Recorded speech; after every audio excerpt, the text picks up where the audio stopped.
Ocean State Clean Cities. She can tell us more about what she does. Great, thank you.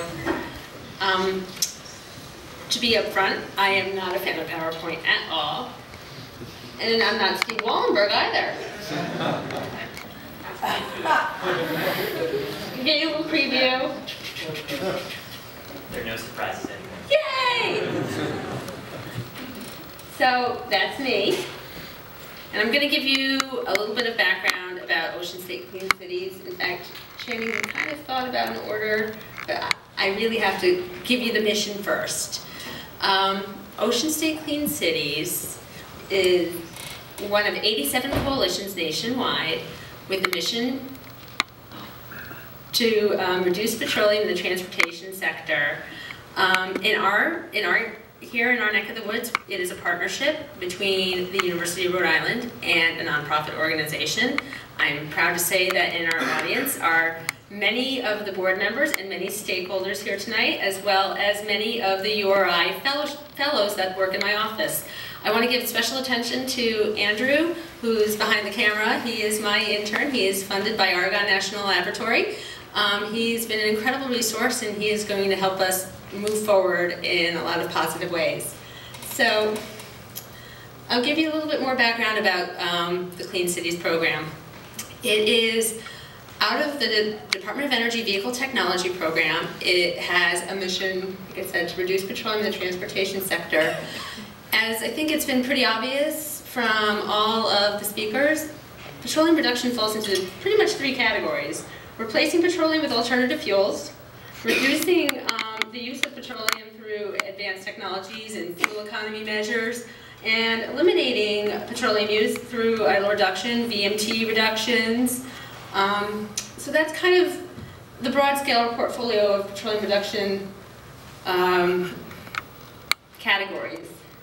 Here is actually the Clean Cities portfolio of technologies.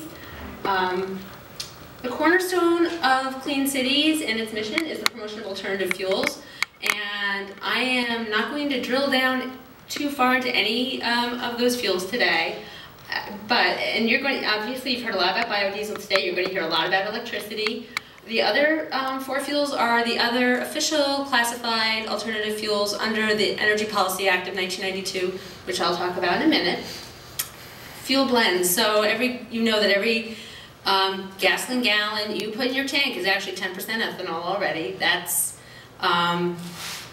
standard, as well as in many regions across the country, every gallon of diesel you use has a small percentage of biodiesel in it. Fuel economy measures, hybrids, and idle reduction. Those are, as well as emerging technologies. I think this slide might be a little old. Emerging technologies have become incorporated into the Clean Cities portfolio of activities. We've talked a little bit about idle reduction. Molly did a great job. My big line is, an idling car gets 0 miles per gallon. So, you know, as far as driver behavior is concerned, if it's not cold, if it's not hot, and you're sitting in your car, there's no reason that it needs to be on.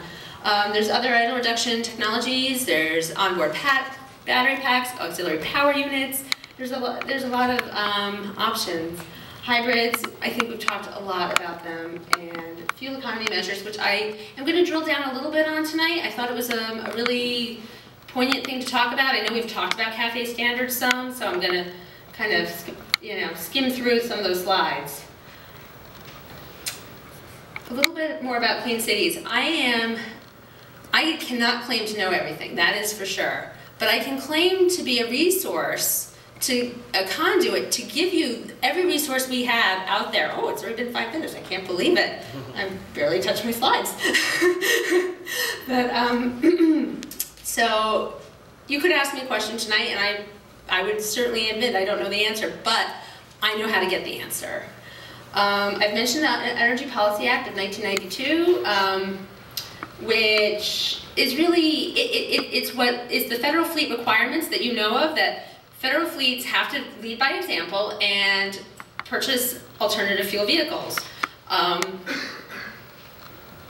There's also many states fall under that EPAC standard, as well as fuel providers. Energy Independence and Security Act, that created the renewable fuel standard. That's one of the big policy drivers across the country. As it says here, 36 billion gallons of renewable fuel by 2022. 21 billions are going to be advanced in cellulosic biofuels as well as biomass-based diesel. And the goal is of 9% greenhouse gas reduction. That's the goal. We've talked a lot about that. Regional and local initiatives, the low carbon fuel standard. So California already adopted a low carbon fuel standard, and Rhode Island is one of the RGGI states that have signed on to at least explore the options of a low carbon fuel standard, which really does take into that well-to-wheel analysis everybody's been talking about, the whole life cycle cost of, you know, what pathways work best. Renewability doesn't necessarily always mean sustainability, and this is supposed to be, and it is, a more sustainable approach. I've been asked to talk a little bit about what's happening on a local level and a state level. Well, I'm proud to say that the Advanced Biofuels Commission was established to help support the low carbon fuel standard. It passed the state legislature, and they're going to be exploring ways to help meet that low carbon fuel standard using biofuels. Another thing that Ocean State Clean Cities is involved in, we are going to be part of a regional plug-in planning award from NYSERDA, New York State Energy Resource Development Authority, through the Transportation Climate Initiative. That is a regional plan. Again, the RGGI states are all going to be making a plan together for electric vehicle deployment, for infrastructure needs, and that is what we are going to be engaging in on a local level. Somebody mentioned 51% of your household emissions are from vehicles. You can see the whole pie chart here. I picked up a few just interesting tidbits from fueleconomy.gov. I'm going to give you, 2 minutes. All right, I wanted to go into resources real quick. The Alternative Fuel AFDC, Alternative Fuel Data Center, is a comprehensive Department of Energy sponsored website that has tons and tons of information. If you need more information, I really encourage you to contact me. I can help guide you through that website. There is a database of publications. There's an alternative fuel locator map.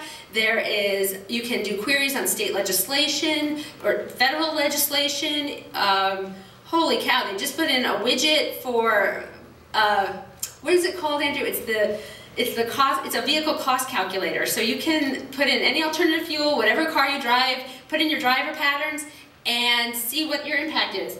Okay, so really, and there's a technical response team that will give you all the information you need, and I've got 1 minute, and honestly, I really encourage any of you to follow up with me, and my email is, you can ask anybody who writes me. I am quick on the emails. I'll always get back to you. Any questions, any resources you need about alternative fuels or petroleum reduction measures, please come to me. Thank you.